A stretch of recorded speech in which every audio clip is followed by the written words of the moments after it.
Hello, welcome back to family. ഇന്ന് നമ്മൾ ചെയ്യുന്നത് ഒരു ട്രാവൽ വ്ളോഗാണ് കേട്ടോ. എല്ലാവർക്കും കാണാനും പോവാനും ഒക്കെ ഇഷ്ടമുള്ളൊരു സ്ഥലത്തേക്കാണ് നമ്മൾ ഇന്ന് പോകുന്നത്. ഗുരുവായൂരിലെ വീഡിയോസ് കണ്ടിട്ട് ഇപ്പോൾ കുറച്ചായിട്ടുണ്ടായിരുന്നില്ല. അപ്പോൾ എന്തായാലും ഇപ്പം നമ്മൾ പോകാമെന്ന് വിചാരിച്ചു. അങ്ങോട്ടുള്ള ഈ ഒരു യാത്ര തന്നെ കുട്ടിക്കാലത്തുണ്ടല്ലോ, ഈ ഒരു സ്ഥലത്തൊക്കെ എത്തുമ്പോഴാണ് ഗുരുവായൂർ എത്താറായി എന്നുള്ള ആ ഒരു ഫീൽ. കുന്നംകുളമൊക്കെ കഴിഞ്ഞ് കഴിഞ്ഞാൽ ഇതൊക്കെ കാണുമ്പോൾ ഇനി എത്താറായി എന്നുള്ള ഒരു തോന്നൽ വരും. അതുപോലെ തന്നെ ഈ ഒരു കുളം ഉണ്ടല്ലോ, പണ്ട് ഈ കുളത്തിൽ താമരപ്പൂക്കളൊക്കെ ഉണ്ടായിരുന്നു കേട്ടോ. പക്ഷേ ഇപ്പോൾ ഇതൊക്കെ അങ്ങനെ നല്ല വൃത്തിയായി നല്ല ഭംഗിയാക്കി വെച്ചിട്ടുണ്ട്. ഇത് തന്നെയാണ് മെയിൻ ഹൈലൈറ്റ് എന്ന് പറയുന്നത്. സൈത്തേട്ടൻ വന്നിട്ടുണ്ട് കേട്ടോ. അപ്പം നമ്മൾ അന്നൊരു കുഞ്ഞു ഷോർട്സ് ഇട്ടുണ്ടായിരുന്നു. അപ്പോൾ അത് കണ്ടിട്ടുള്ളവർക്ക് അന്ന് മനസ്സിലായിട്ടുണ്ടാകും സൈത്തേട്ടൻ എത്തിയിട്ടുണ്ട് എന്നുള്ളത്. അപ്പോൾ ഇപ്രാവശ്യം വരുമെന്ന് പറയുമ്പോൾ തന്നെ നമ്മൾ നേരത്തെ പ്ലാൻ ചെയ്ത് വെച്ചു കേട്ടോ. വന്ന ഉടനെ തന്നെ പെട്ടെന്ന് തന്നെ നമുക്ക് ഗുരുവായൂർ പോകണമെന്ന് പ്ലാനിലുണ്ടായിരുന്നു. അപ്പോൾ വാലന്റൈൻസ് ഡേയുടെ തലേ ദിവസമായിരുന്നു സൈത്തേട്ടൻ നാട്ടിലെത്തിയത്. അപ്പോൾ നമ്മളുടെ വാലന്റൈൻസ് ഡേ ഗുരുവായൂർ അങ്ങടാക്കി കളയാം എന്നായിരുന്നു നമ്മളുടെ പ്ലാൻ. ഇങ്ങനെ വളഞ്ഞു വന്നിട്ട് ഇവിടുന്ന് നമ്മൾ ചൂട് കയറേണ്ടത് ആൾക്കാർ ഇരിക്കണം. അങ്ങനെ നമ്മൾ കറക്റ്റ് ടൈമിലായിരുന്നു അവിടെ എത്തിയിട്ടുണ്ടായിരുന്നു കേട്ടോ. ചെന്നതും പെട്ടെന്ന് കയറി തൊഴുതു. അങ്ങനെ പുറത്തേക്ക് എത്തിയിട്ടുണ്ട്. അങ്ങനെ ഒരുപാട് തിരക്കുള്ള ദിവസമൊന്നും അല്ലായിരുന്നു കേട്ടോ. അപ്പോൾ അതുകൊണ്ട് അധികം സമയമൊന്നും വെയിറ്റ് ചെയ്യേണ്ടി വന്നിട്ടില്ല. വേഗം തന്നെ തൊഴുത് പുറത്തേക്ക് ഇറങ്ങിയിട്ടുണ്ട്. ഒരു 1 വീക്ക് ലീവ് എടുത്തിട്ടാണ് കേട്ടോ സൈത്തേട്ടൻ വന്നിട്ടുള്ളത്. അപ്പോൾ ആദ്യം തന്നെ നമ്മൾ വിചാരിച്ചിട്ടുള്ള കാര്യം അതവിടെ നടത്തിയിട്ടില്ല എന്നുണ്ടെങ്കിൽ പിന്നെ അത് പിന്നോട്ട് വെച്ച് കഴിഞ്ഞിട്ടുണ്ടെങ്കിൽ പിന്നെ അത് നടക്കില്ലല്ലോ. അപ്പോൾ എന്തായാലും ഈ ഒരു വരവിൽ കുറേ കാര്യങ്ങളുണ്ട്. സൈത്തേട്ടൻ പൂരത്തിനൊക്കെ നാട്ടിലുണ്ടായിട്ട് കുറേ ആയിട്ടോ. അപ്പോൾ ഞാൻ കഴിഞ്ഞൊരു ഷോർട്സിൽ പറഞ്ഞിട്ടുണ്ടായിരുന്നു നമ്മുടെ നാട്ടിൽ പൂരമാണ്. അപ്പോൾ എന്തായാലും പൂരമൊക്കെ കാണാം എന്നൊക്കെയാണ് ഈ ഒരു വരവിൻ്റെ പ്ലാന്.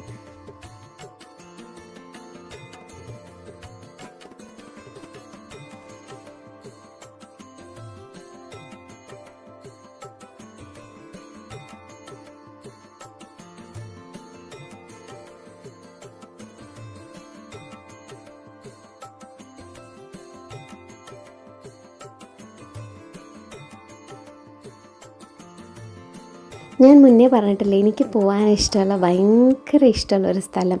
അവിടുത്തെ ആ ഒരു അന്തരീക്ഷം അത് ഭയങ്കര രസമാണ്. അവിടെ കേൾക്കുന്ന കാര്യങ്ങളും കാണുന്ന കാര്യങ്ങളും എല്ലാം നമുക്ക് വളരെ പ്രിയപ്പെട്ടതായിരിക്കും. അവിടെ എന്തൊക്കെയാണ് കേൾക്കറിയോ, മേൽപ്പത്തൂർ ഓഡിറ്റോറിയത്തിൽ നിന്ന് എപ്പോഴും ഇങ്ങനെ ഡാൻസും പാട്ടുമായിട്ട് അതിങ്ങനെ കേട്ടുകൊണ്ടിരിക്കുന്നുണ്ടാവും. അമ്പലത്തിൻ്റെ ഉള്ളിൽ നിന്ന് ഇങ്ങനെ മണിയടി ശബ്ദങ്ങളും പൂജകളുടെയും പിന്നെ നാമങ്ങളുടെയും അങ്ങനെ ശബ്ദങ്ങൾ കേൾക്കുന്നുണ്ടാവും. അവിടെ വായിക്കുന്നവരുടെ കേൾക്കുന്നുണ്ടാവും. അങ്ങനെ ഒരുപാട് നല്ല രസം. പിന്നെ ഇത്രയും ആൾക്കാരുടെ ബഹളങ്ങൾ അങ്ങനെ സൗണ്ടായിട്ടും അങ്ങനെ ഭയങ്കര രസമാണ്. ഒരു പ്രത്യേക തരം അന്തരീക്ഷമാണ്.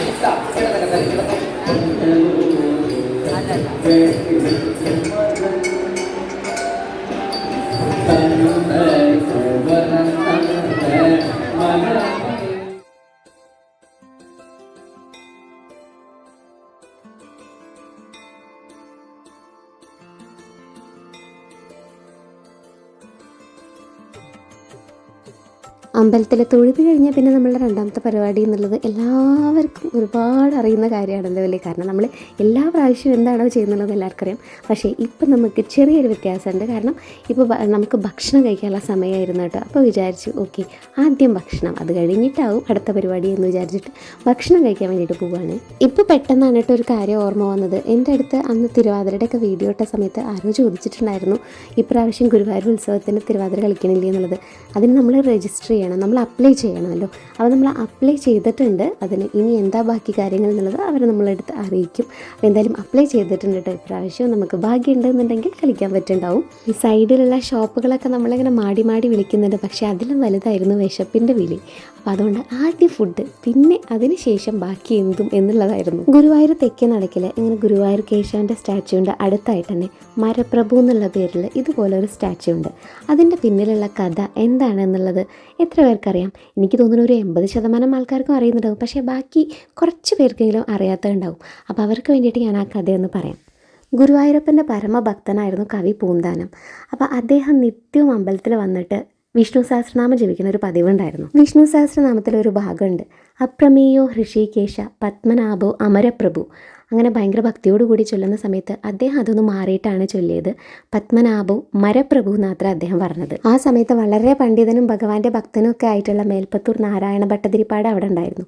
അദ്ദേഹം ഇത് കേട്ടതും പൂന്താനത്തിനെ പരിഹസിച്ചു. ഭഗവാൻ മരപ്രഭുവോ അമരപ്രഭു എന്ന് പറയൂ എന്ന് കടുത്ത ഭാഷയിൽ തിരുത്തുകയും ചെയ്തു. പൂന്താനം നമ്പൂതിരിക്കാണെങ്കിലോ ഇത് കേട്ടതും ആകെ വിഷമിച്ച് കണ്ണൊക്കെ നിറഞ്ഞു. പെട്ടെന്ന് ശ്രീകോവിലിൻ്റെ ഉള്ളിൽ നിന്ന് ഒരു അശരീരി ഉണ്ടായിത്ര. മരപ്രഭുവും അമരപ്രഭുവും ഒക്കെ ഞാൻ തന്നെയാണ് എന്നായിരുന്നു അത്ര വാക്കുകൾ. ഭക്തൻ്റെ കണ്ണ് നിറഞ്ഞാൽ മരപ്രഭു മാത്രമല്ല അവൻ സങ്കല്പിക്കുന്ന എന്തും ആയി തീരൂലേ ഭഗവാൻ. 1994 കേട്ടോ ഈ ഒരു ശില്പം പണിയെടുപ്പിച്ചിട്ടുള്ളത്.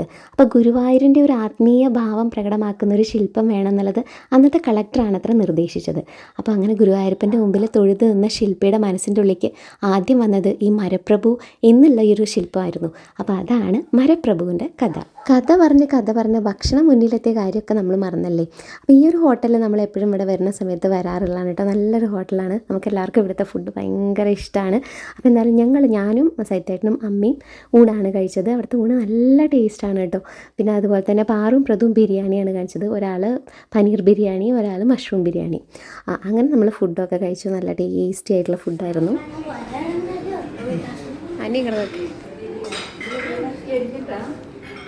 ഒരു ഷോർട്സ് വീഡിയോ മാത്രം ഇടാം എന്നായിരുന്നു കേട്ടോ എൻ്റെ മനസ്സിലുണ്ടായിരുന്ന പ്ലാന്. അപ്പോൾ അതുകൊണ്ടാണ് ഞാനിങ്ങനെ കുഞ്ഞു വീഡിയോ ക്ലിപ്സ് മാത്രം എടുത്തിട്ടുണ്ടായിരുന്നത്. പക്ഷേ നമ്മൾ കഥ പറഞ്ഞ് ഷോർട്സ് എല്ലാം മാറി ഇപ്പോൾ ലോങ് വീഡിയോയിലേക്ക് എത്തിയിരിക്കുകയാണ്. ഫുഡൊക്കെ നല്ലപോലെ കഴിച്ചു കഴിഞ്ഞപ്പോൾ നമ്മൾ കുറച്ച് നേരം അവിടെ നിന്ന് റെസ്റ്റ് എടുത്തതിന് ശേഷം വീണ്ടും നടക്കുകയാണ് കേട്ടോ. അപ്പോൾ ഇനിയിപ്പോൾ എവിടേക്കാണ് പോകുന്നതെന്നല്ലേ, നമ്മൾ വീണ്ടും അങ്ങോട്ട് തന്നെ പോവുകയാണ്. കാരണം നമുക്ക് ഇനി ഒരു പരിപാടിയും കൂടി ഉണ്ടല്ലോ. ഗുരുവായൂർ പോയി കഴിഞ്ഞിട്ടുണ്ടെങ്കിൽ കണ്ണനെ കാണുക, അത് കഴിഞ്ഞാൽ അടുത്ത ഒരു പരിപാടി മെയിൻ പരിപാടി എന്നുള്ളത് ഷോപ്പിംഗ് ആണ് അല്ലേ. അപ്പോൾ അതാ നമ്മൾ വീണ്ടും ഷോപ്പിങ്ങിന് വേണ്ടിയിട്ട് അങ്ങോട്ട് നടക്കുകയാണ്. അപ്പോൾ ഇവിടെയൊക്കെ ധാരാളം എല്ലാ നടയിലും ഉണ്ട്, കടകൾ നിറയെ ഉണ്ട്. പക്ഷേ നമുക്ക് എന്തുകൊണ്ടും അറിഞ്ഞുകൂടാ കിഴക്കേ നടയിലുള്ള കടകളിൽ പോയാലാണ് മനസ്സിനൊരു സംതൃപ്തി വരുന്നുള്ളൂ. അതെന്താണെന്ന് പറഞ്ഞൂടാ, ഈ സ്ഥിരമായിട്ട് ആ ഒരു സ്ഥലത്തു നിന്നാണല്ലോ നമ്മൾ സാധാരണ വാങ്ങിക്കുന്നുള്ളത്. അതായത് അവിടെ കാറ് പാർക്ക് ചെയ്ത് കഴിഞ്ഞ് അങ്ങനെ വന്ന് അവിടുന്ന് വാങ്ങിക്കുക എന്നുള്ളതായിരുന്നു. അപ്പോൾ അത് കാരണം കൊണ്ടാണ് തോന്നുന്നുണ്ട്. ഇപ്പോൾ എനിക്കും ആ ഒരു മനസ്സിലതുണ്ട്. അപ്പോൾ കുട്ടികളാണെങ്കിൽ അവരെന്നെ നമുക്ക് അവിടെ പോയിട്ട് വാങ്ങിക്കാം. അപ്പോൾ അതിന് വേണ്ടിയിട്ട് നമ്മൾ അങ്ങോട്ട് കിഴക്കേ നടക്കിലേക്ക് നടക്കുകയാണ് കേട്ടോ. ഗുരുവായൂർ എന്ന് പറഞ്ഞിട്ടുണ്ടെങ്കിൽ അവിടെ ഒരു ലോകം തന്നെയാണ്, ഒരു വൈകുണ്ഠം തന്നെയാണ്. നമുക്ക് അവിടെ എത്തിയിട്ടുണ്ടെങ്കിൽ ഉണ്ടല്ലോ, പ്രത്യേകിച്ച് സാധനങ്ങളൊന്നും വാങ്ങിച്ചിട്ടില്ലെങ്കിൽ തന്നെ ഇതേ ഇങ്ങനെ കറങ്ങി വെറുതെ ഇങ്ങനെ നടന്നാൽ മതി. അതന്നെ നമുക്ക് ഭയങ്കര സന്തോഷമാണ്. പിന്നെ സാധനങ്ങൾ വാങ്ങിക്കാമെന്ന് കൂടെ പറഞ്ഞാൽ പിന്നെ പറയണ്ട. അങ്ങനെ നമ്മളിത് പല കടകളിലും ഇങ്ങനെ മാറി കയറുന്നുണ്ട് കേട്ടോ. ഞാനും പ്രതും കൂടിയിട്ട് തന്നെയാണ് കേട്ടോ മെയിനായിട്ട് ഷോപ്പിംഗ്. പാറുവിനെ ഈ വഴിക്കൊന്നും കാണില്ല എന്നുള്ളത് ഞാൻ എപ്പോഴും പറയാറില്ലല്ലേ. പാറു സൈത്തേട്ടനും കൂടി വേറെ എവിടെയെങ്കിലും പോയി നിൽക്കുന്നുണ്ടാവും കേട്ടോ. അവിടെ ഓരോ ഷോപ്പിലുള്ള കളക്ഷൻസൊക്കെ കണ്ടിട്ടുണ്ടെങ്കിലോ എന്തോരം വെറൈറ്റി സാധനങ്ങളാണ്. നമുക്ക് എന്തൊക്കെയാണ് എടുക്കേണ്ടതെന്നുള്ളത് നിശ്ചയം ഉണ്ടാവില്ല, ആകെ കൂടെ കൺഫ്യൂഷനാവും. ഇത്രയും ഭംഗിയുള്ള സാധനങ്ങളുടെ ഇടയ്ക്ക് നമ്മളിങ്ങനെ കാണുമ്പോൾ തന്നെ എന്തൊരു ഭംഗിയാണല്ലേ. ഞാൻ പറഞ്ഞില്ലേ, ഒന്നും വാങ്ങിച്ചില്ലെങ്കിലും വേണ്ട, ഇതൊക്കെ കണ്ട് നടക്കാൻ തന്നെ ഭയങ്കര രസമാണ്. പക്ഷേ നമ്മളങ്ങനെ കണ്ട് നടക്കുക മാത്രമൊന്നല്ല ചെയ്ത് കേട്ടോ. അത്യാവശ്യം നല്ല പോലെ വാങ്ങിച്ചിട്ടുണ്ടായിരുന്നു. ഒരു ബോക്സ് നിറയെ ഞാനും പ്രതും അമ്മയുണ്ടായിരുന്നു. ഞങ്ങൾ 3 പേരും കൂടെ കുറേ സാധനങ്ങളൊക്കെ വാങ്ങിച്ചു. നമ്മുടെ ആ വക ഐറ്റംസ് എല്ലാം ഷോപ്പിംഗ് എല്ലാം കഴിഞ്ഞതിന് ശേഷം ഇങ്ങോട്ട് വന്നിട്ടുണ്ട്. ഈ ഒരു കടയിൽ നമ്മൾ ഇങ്ങനത്തെ ഒരുപാട് കഴിക്കാനുള്ള ഒരുപാട് വെറൈറ്റി സംഭവങ്ങളൊക്കെ ഉണ്ടാകും. പ്രത്യേകിച്ച് ഗുരുവായൂർ പപ്പടം എന്നൊക്കെ കേട്ടിട്ടില്ലേ. അമ്പോ, പണ്ട് ഇത് ഗുരുവായൂർ പോകുമ്പോൾ മാത്രമേ കിട്ടുന്നുള്ളൂ. ഇപ്പം നമുക്ക് ഇവിടെയൊക്കെ കിട്ടും. പക്ഷേ എന്നാലും അതിനൊരു പ്രത്യേക ടേസ്റ്റൊക്കെ തന്നെയാണ്. അപ്പം അങ്ങനെ അതെല്ലാം കഴിഞ്ഞ് നമ്മൾ തിരിച്ച് പോവുകയാണ് കേട്ടോ. ഇപ്പോഴേ എന്തൊരു ചൂടാണല്ലേ, നല്ല പോലെ ചൂടായി. അപ്പോൾ നമ്മൾ പ്രത്യേകിച്ച് യാത്രയൊക്കെ പോവുകയാണെന്ന് വെച്ചാൽ നമുക്ക് പെട്ടെന്ന് ക്ഷീണിക്കും. അപ്പോൾ വഴിയിൽ അങ്ങനെ കരിമ്പ് ജ്യൂസ് കണ്ട സമയത്ത് ഞാനിവിടുന്ന് കരിമ്പ് ജ്യൂസൊക്കെ ഓർഡർ ചെയ്തായിരുന്നു കേട്ടോ. കരിമ്പ് ജ്യൂസ് കണ്ടിട്ടുണ്ടെങ്കിൽ എനിക്കത് കുടിക്കാതിരിക്കാൻ പറ്റില്ല. അത്രയും എനിക്ക് ഭയങ്കര ഇഷ്ടമാണ് കരിമ്പ് ജ്യൂസ്. അങ്ങനെ ഷോർട്സ് ഇടാൻ ഉദ്ദേശിച്ച് എടുത്ത് ലോങ് ആയി പോയ ഈ ഒരു വീഡിയോ ഇത്രയൊക്കെ തന്നെ ഉള്ളൂ കേട്ടോ. അപ്പോൾ ഈ ഒരു വീഡിയോ ഇഷ്ടപ്പെട്ടിട്ടുണ്ടെങ്കിൽ ഒന്ന് ലൈക്ക് ചെയ്യുക, ഫ്രണ്ട്സായിട്ടും ഫാമിലി ആയിട്ടൊക്കെ ഒന്ന് ഷെയർ ചെയ്യുക. ആദ്യമായിട്ടാണ് നമ്മുടെ ചാനൽ കാണുന്നുണ്ടെങ്കിൽ ഒന്ന് സബ്സ്ക്രൈബ് ചെയ്യാൻ കൂടെ മറക്കരുത്. അപ്പോൾ നമുക്ക് അടുത്ത വീഡിയോ ആയിട്ട് കാണുന്നവരേക്കും ബായ്.